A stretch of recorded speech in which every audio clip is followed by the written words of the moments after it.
All right. My favorite memory of my dad requires a story.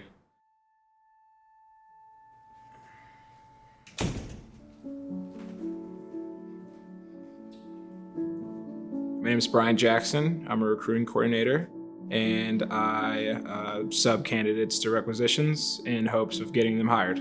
In my childhood, organized sports wasn't really an option for me anymore, so I decided to pick up skateboarding. I'd always had an interest in it. It was a really good outlet for me, and it was like, it still is like meditation for me.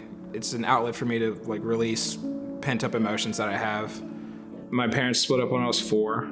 I lived in a pretty hostile household with my mother and my stepfather. I was 14 when I went into foster care. And me and my dad talked every single day when I was in the group home. While I was in there, he was just constantly reassuring me that everything's gonna be all right. He's gonna come and rescue me.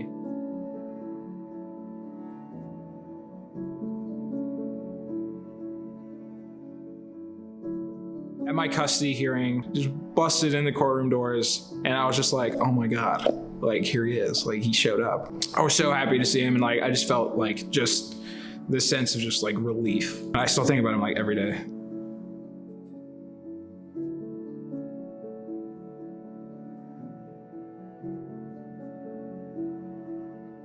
I'm Harper Smith. I'm an account manager out of Richmond, Virginia, and I've been with Insight Global for 2 years. So I was actually promoted to an account manager in October of last year, and in November of last year, I found out that my regional nominated me to fill out an application to be a part of the Family Foundation and was chosen to be on the 2022 committee starting in January of this past year.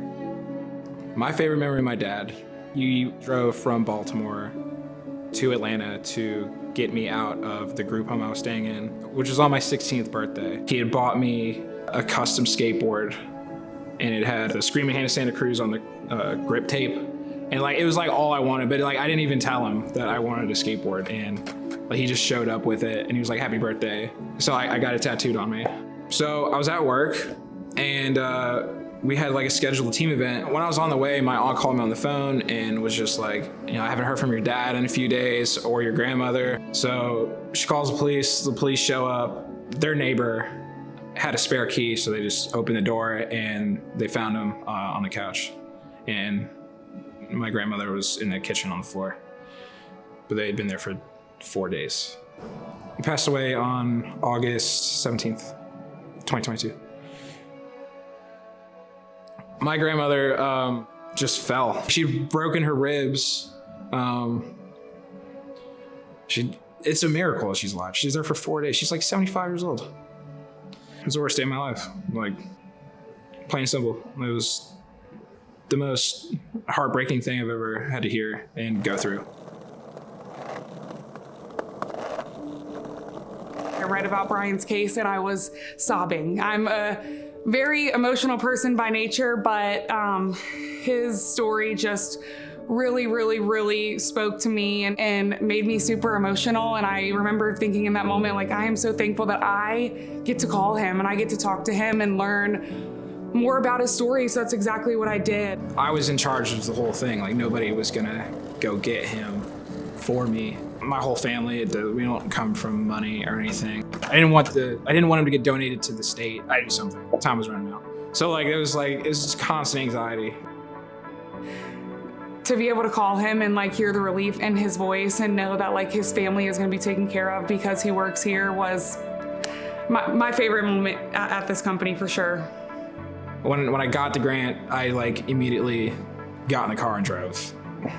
I think it was like the next morning. I was like, went out there to go get him, and I held a service for him. We spread a lot of his ashes at his favorite fishing spot, which I thought he would have liked. When I got to that point where I was spreading his ashes, I did feel like a huge weight had come off of my shoulders, and it felt like I was putting him exactly where he needed to be.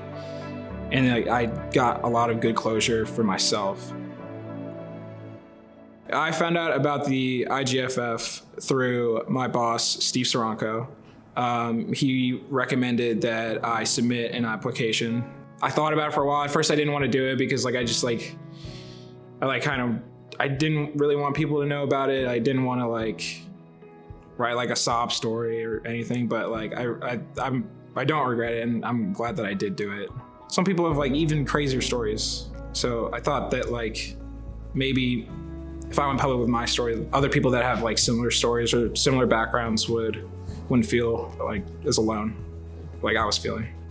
I think it's great that Insight Global continues to help people that are in need, and people should also speak up about their story so other people can listen and support them. Employees at Insight Global can get involved in IGFF in so many different ways, as well as external people can donate to the foundation as well. So we have a link on our website that we can give to anyone who is interested. Everybody struggles. Everybody has a story. Keep donating to IGFF so we can continue to be the light.